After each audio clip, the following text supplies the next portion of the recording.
یہ دنیا مختصر سا ساز و سامان ہے، اور اس مختصر سے ساز و سامان میں جو سب سے اعلیٰ درجے کی چیز ہے وہ نیک عورت ہے۔ یہ ذہن سازی ہو رہی کہ ایک نیک عورت 70 اولیاء کرام پہ بھاری ہوتی ہے، ایک نیک عورت 70 اولیاء کرام پہ بھاری ہوتی ہے۔ تو پھر اس کا نیگیٹو بھی اسی حساب سے ہوتا ہے، ایک غلط عورت 1000 بدماشوں پہ بھاری ہوتی ہے۔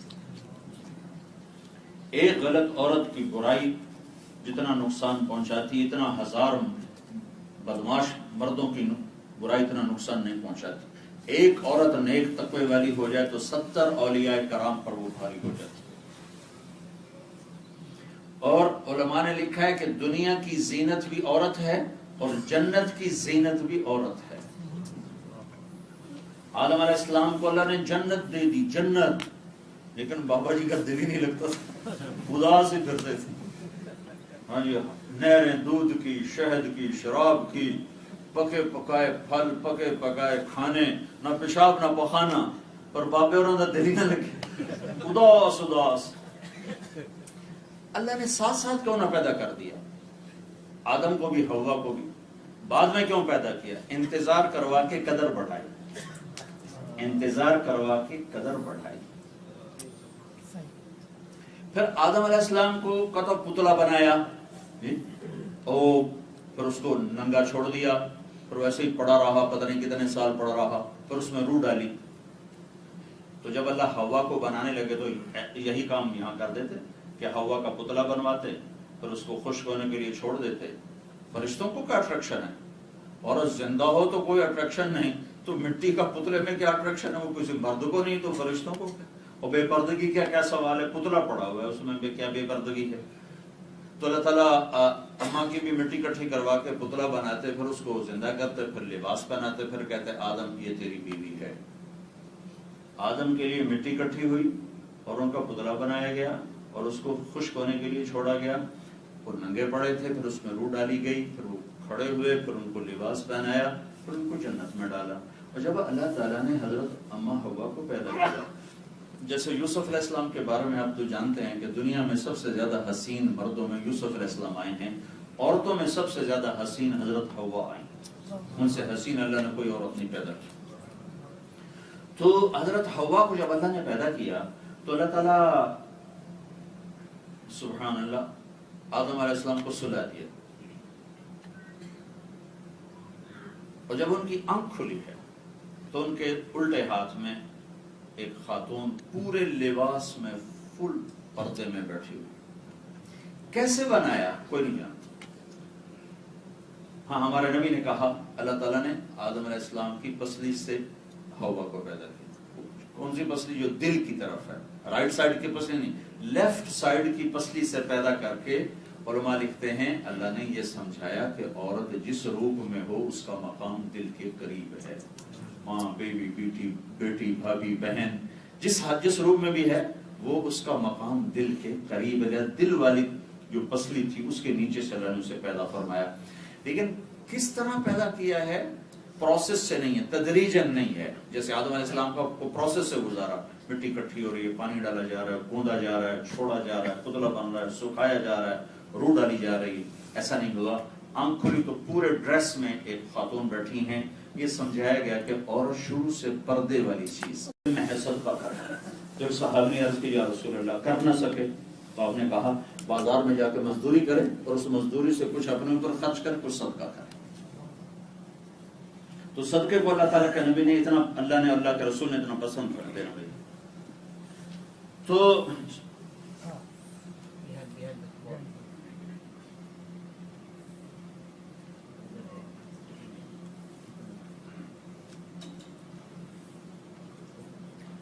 بھائیو، ہر مرد عورت ایک اپنی کمائیوں میں اللہ کو رب مانے، اور اللہ کو رب مان کر اپنی کمائیوں میں صحیح چلے۔ اصل ٹیسٹ وہاں ہوتا ہے جہاں ایک طرف نفع ہے اور ایک طرف اللہ کا حکم ٹوٹتا ہے۔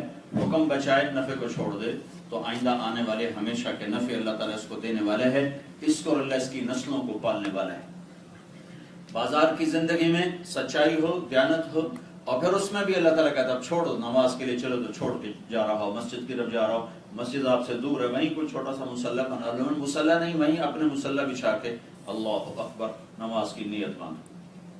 عورتیں اپنے گھروں میں نماز کا اہتمام کریں، اور عورتوں کو کمائی میں مت لگنے دو، ان کی محنت کرو، سمجھاؤ تم گھر بیٹھو روٹی سوکھی کھائیں گے کہ تمہارے لیے ایک اور محنت اب میں آگے بتانے والا ہوں۔ تو ایک ہماری زندگی کا رخ ہے کہ ہم اپنے اللہ سے جڑے ہوئے ہوں عبادات کے ذریعے، اور اس کے ساتھ ایک اور چیز، جن چیزوں سے اللہ نے روکا ہے جس کو گناہ کہتے ہیں اس کو چھوڑنے کے ذریعے۔ اللہ کے نبی نے ایک بڑی خوبصورت بات فرمائی، عبادت کے ذریعے اللہ کا تعلق ملتا ہے، عبادت کے ذریعے۔ اب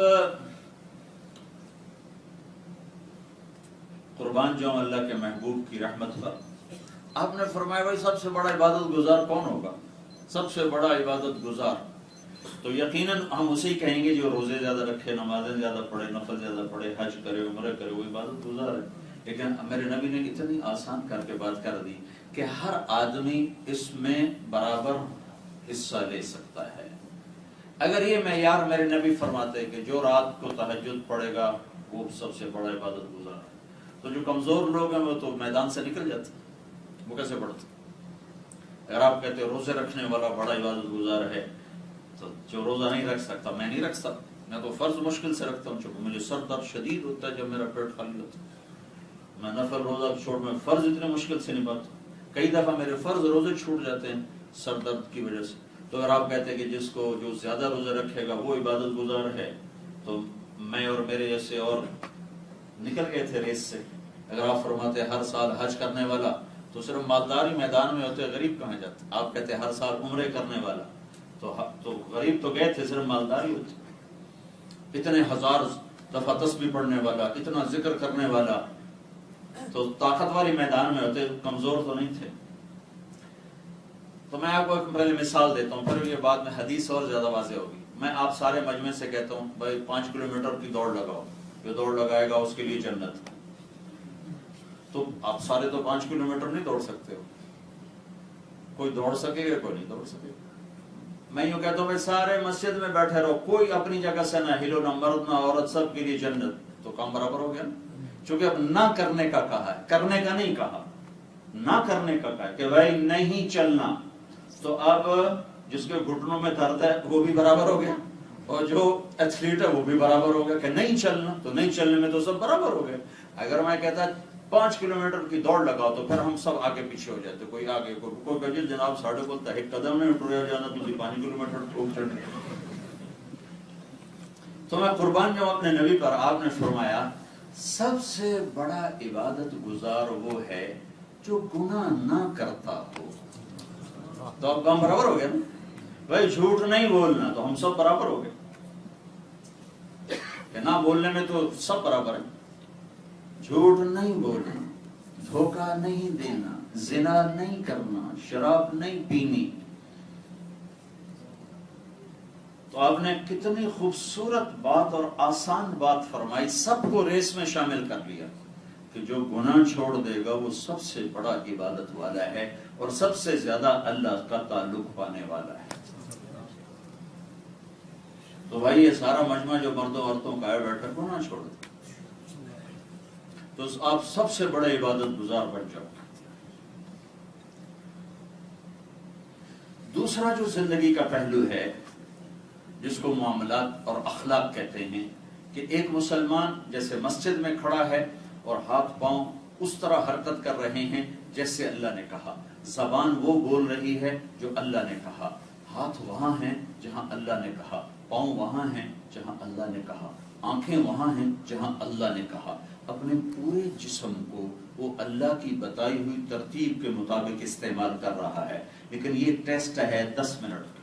ابھی میں نے مغرب کی نماز پڑھائی 7 منٹ میں ہوگی 8 منٹ میں ہوگی، عشاء 4 رکعت ہے وہ 10 منٹ میں ہو جائے گی۔ تو باقی زندگی میں بھی اللہ نے ہمیں ترتیب زندگی بتائی ہے کہ باقی زندگی میں بھی سر سے لے کر پاؤں تک اپنے جسم کو ایسے استعمال کرو جیسے میں کہتا ہوں۔ اس کو کہتے ہیں اخلاق، اس کو کہتے ہیں معاملات، اس کو کہتے ہیں آداب زندگی۔ وہ کیسے ہونے چاہیے؟ کسی کے پاس کوئی دستور نہیں ہے سوائے اسلام کے.